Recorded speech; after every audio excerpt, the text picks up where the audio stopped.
For the record, this is the old hive that's been here about the longest. It's pretty full, probably 80% on the second deep, and just added that super withdrawn comb. This one here looks like it's about ready to swarm. I don't know, we call him Little Red. How about that? But yeah, they're all over the place. I didn't really go into them. I just put 2 supers on them, the drawn comb, and we'll see how it goes.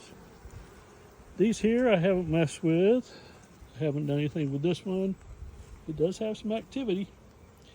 And then we got these over here that are all active. There's 3 of them here.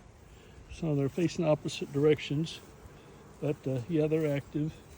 And I haven't inspected them. Then we go over here and we have this one here. They're active. This one here is active. This one here is active. And this one here is active.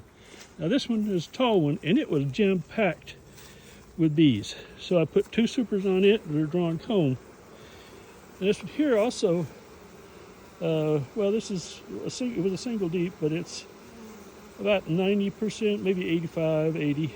And this one here, I haven't looked into that, but it looks like they're pretty busy. Probably could use some spirits too.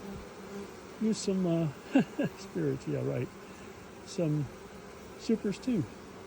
And then we have this one little one down here that has a little space, and it needs some more attention. So we're going to be busy this next week taking care of them. And I don't want to forget this last one right here that I haven't done anything to. But I did notice that the pails have been empty, basically.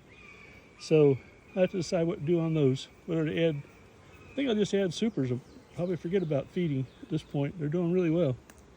That's it.